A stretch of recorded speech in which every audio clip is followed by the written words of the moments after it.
बिस्मिल्लाहिर्रहमानिर्रहीम। अस्सलाम वालेकुम। Chemistry chapter number 7 physical states of matter. ठीक है, हम लोग टॉपिक डिस्कस कर रहे थे कि लिक्विड्स की कुछ टिपिकल प्रॉपर्टीज़ थी, freezing point, boiling point, evaporation, vapour pressure, ये हमने पढ़ ली थी। आज हम देखते हैं डिफ्यूजन और डेंसिटी। ठीक है, अब वो कहते हैं कि जो गैस के मालिक्यूल्स होते हैं, ठीक है, ये क्या होते हैं, ये कंटेनर के अंदर जितनी भी अवेलेबल स्पेस होती है सारी ऑक्यूपाई की हुई होती है और हर वक्त कॉन्टीन्यूस स्टेट ऑफ मोशन में रहते हैं। लेकिन जो लिक्विड के मालिक्यूल हैं, इनको जब हम हीट करते हैं, ठीक है, किसी ख़ास टेम्परेचर पे, तो ये क्या करना शुरू कर देते हैं, ये मूव करना शुरू कर देते हैं। ठीक है, तो तब लिक्विड के मालिक्यूल भी क्या होते हैं, कॉन्टीन्यूस स्टेट ऑफ मोशन में होते हैं। अब हम बात करते हैं डिफ्यूजन की। ठीक है, तो डिफ्यूजन की क्या हमने पढ़ी थी कि डिफ्यूजन एक हमने बायो में पढ़ी थी और एक टर्म हमने केमिस्ट्री में पढ़ी थी। ठीक है, अभी हम यहाँ पे दोनों देखते हैं। तो हमने क्या पढ़ा था कि डिफ्यूजन क्या होता है कि जो मतलब डिफ्यूजन का वो वाला प्रोसेस होता है कि हायर कंसंट्रेशन से मूव करके कहाँ पे जाना, लोअर कंसंट्रेशन पे। अब वो कहता है कि लिक्विड के मॉलिक्यूल जो होते हैं ये हमेशा मूव करते हैं हाई कंसंट्रेशन से लो कंसंट्रेशन की तरफ। ठीक है, ये भी क्या हो जाएगी डिफ्यूजन, यानी कि जहाँ पे उनकी अमाउंट ज़्यादा है वो वहाँ से मूव करके कहाँ पे जाएंगे जहाँ पे उनकी अमाउंट कम है। जैसे अब घरों के छत पे जो टैंक पड़ा हुआ होता है पानी का, ठीक है, तो वहाँ पे पानी कितना ज़्यादा है, हाई कंसंट्रेशन है ना। फिर नीचे जब हम लोग टैप खोलते हैं तो वो टैप में पानी आता है, तो वो हाई कंसंट्रेशन से मूव करके कहाँ पे आता है, लो कंसंट्रेशन में। तो है तो लिक्विड ना, तो लिक्विड क्या करता है, हाई कंसंट्रेशन से लो कंसंट्रेशन की तरफ मूव करके आता है। फिर और क्या होता है डिफ्यूजन, और क्या थी कि ये क्या करते हैं, किसी भी दूसरे मॉलिक्यूल्स के साथ मिक्सअप होते हैं और होमोजीनस मिक्सचर बना देते हैं। ठीक है, यानी कि ऐसा मिक्सचर बना देते हैं जो हमारे लिए सेपरेट आउट करना बहुत ही मुश्किल बात है। कैसे, जैसे अब हम क्या करते हैं, ठीक है, अब हमारे पास एक बीकर में पानी है, ठीक है, उसमें अब हम क्या करते हैं, कुछ इंक के ड्रॉप डाल देते हैं। ठीक है, तो अब इंक के मॉलिक्यूल क्या करेंगे, पहले आहिस्ता आहिस्ता मूव करेंगे और फिर क्या होंगे, तेज़ी से उस पूरी बीकर के अंदर फैल जाएंगे।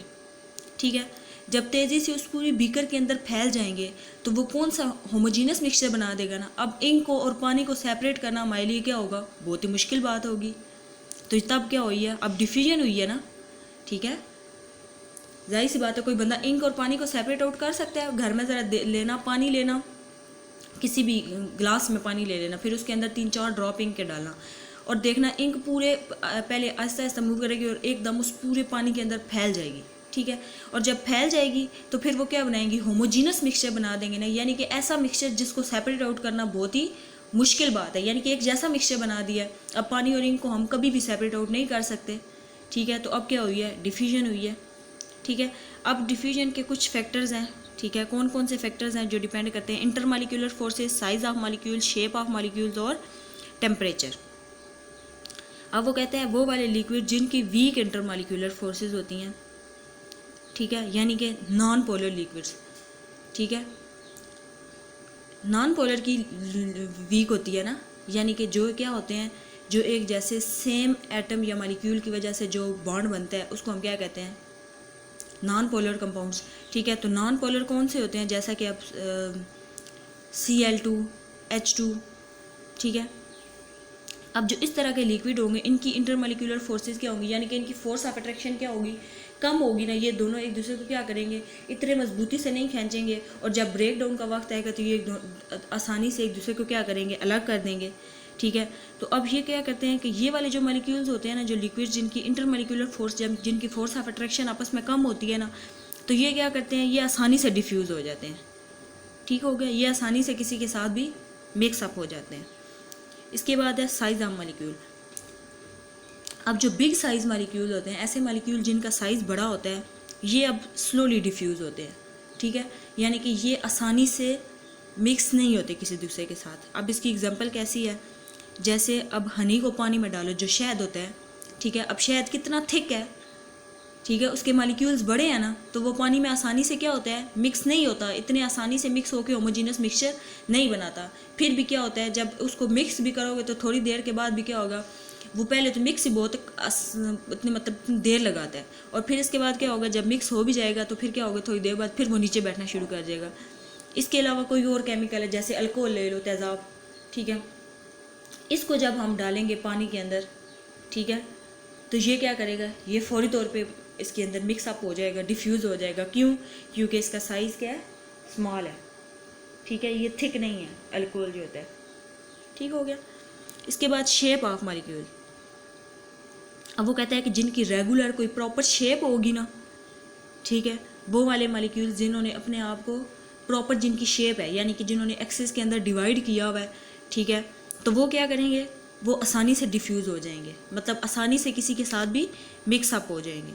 और जो दूसरे हैं जिनकी कोई प्रॉपर शेप नहीं है, वो क्या करेंगे, डिफ्यूज़ नहीं होंगे। इसके बाद है टेम्परेचर।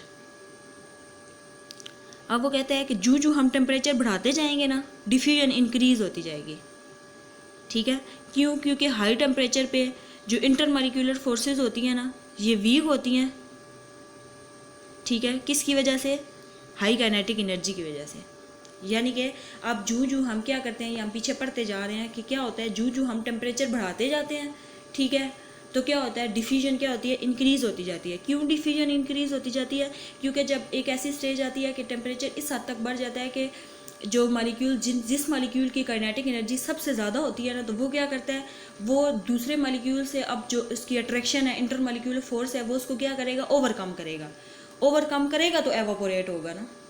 ठीक हो गया। इसके बाद नेक्स्ट हम देखते हैं जी डेंसिटी। ठीक है, डेंसिटी उसने पहले उसकी डेफिनेशन बताई हुई। डेंसिटी होता है क्या, मैस पर यूनिट वॉल्यूम। अब वो कहता है कि जो मैस पर यूनिट वॉल्यूम, ठीक है, अब वो कहता है कि लिक्विड्स जो होते हैं ये गैसेस से डेंसर होते हैं। क्यों? क्योंकि इसके जो मॉलिक्यूल्स होते हैं ना लिक्विड के, ये क्लोजली पैक्ड होते हैं और इनके दरमियान जो स्पेसेस होती है ये नेग्लिजिबल होती है। ठीक है, यानी कि अगर हम गैसेस और लिक्विड्स का कंपैरिजन करें, ठीक है, तो गैस के मॉलिक्यूल जो होते हैं, ये मैंने क्या बताया था, ये कंटिन्यूअस स्टेट ऑफ मोशन में होते हैं। यानी कि जितनी भी एक कंटेनर के अंदर जो अवेलेबल स्पेस है, ये सारी ऑक्यूपाई कर लेते हैं, सारी को घेर लेते हैं। लेकिन इसके मुकाबले में जो लिक्विड्स के मॉलिक्यूल होते हैं, ये एक दूसरे के करीब होते हैं। ठीक है, इनकी थोड़ी प्रॉपर शेप तो नहीं होती है, लेकिन इनका वॉल्यूम क्या होता है, फिक्स्ड होता है। यानी कि ये एक दूसरे के करीब होते हैं। ठीक है, क्लोजली पैक्ड होते हैं और इनके दरमियान जो स्पेसेस होती है ये क्या होती है, नेग्लिजिबल होती है, ना होने के बराबर होती है। ठीक है, इसकी ये एग्जांपल देखो, ये ऐसे उसने शो किया मैंने। अब ये गैस के मॉलिक्यूल ए में देखो, ये देखो इनकी कोई प्रॉपर शेप है, ये एक दूसरे से कितने दूर हैं, जबकि लिक्विड्स के मॉलिक्यूल इनकी कोई प्रॉपर शेप तो नहीं है, लेकिन ये हैं तो एक दूसरे के क्या है, बहुत करीब है ना, क्लोजली पैक्ड है ना। ठीक हो गया। इनके दरमियान अब देखो स्पेसेस खाली ना होने के बराबर है, नेग्लिजिबल है। ठीक हो गया। अब वो कहता है कि जो लिक्विड मॉलिक्यूल जब इनकी स्ट्रॉन्ग इंटरमॉलिक्यूलर फोर्सेस होंगी ना, ठीक है, तो ये एक्सपेंड नहीं होंगी आसानी से। मतलब जब इनके इंटरमॉलिक्यूलर फोर्सेस स्ट्रॉन्ग होती हैं ना, यानी कि एक दूसरे के साथ जो इनकी फोर्स ऑफ अट्रैक्शन है जिसके तहत वो जुड़े हुए हैं, ठीक है, तो ये क्या होंगी, आसानी से एक्सपेंड नहीं होंगी। ठीक है, मतलब बिखरेंगी नहीं। ठीक हो गया, गैसेस की तरह। ठीक है,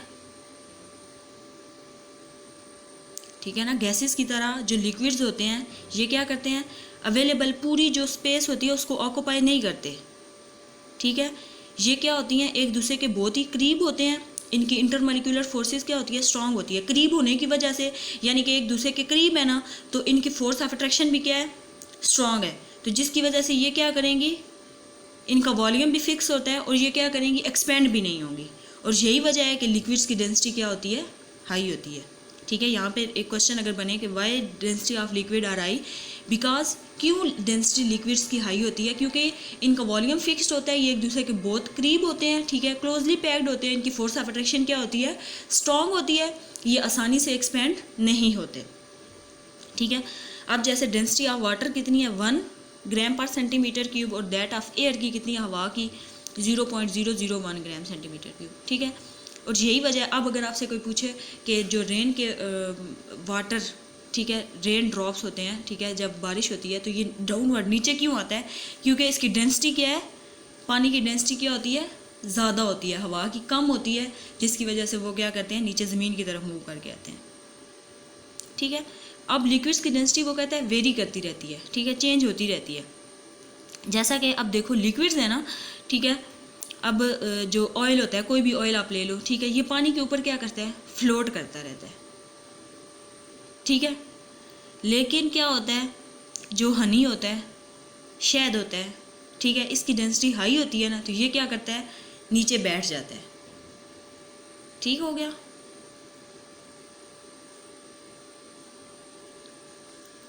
अब नेक्स्ट हम देखते हैं जी सॉलिड स्टेट। इसके लिए मैं एक और वीडियो बनाती हूँ।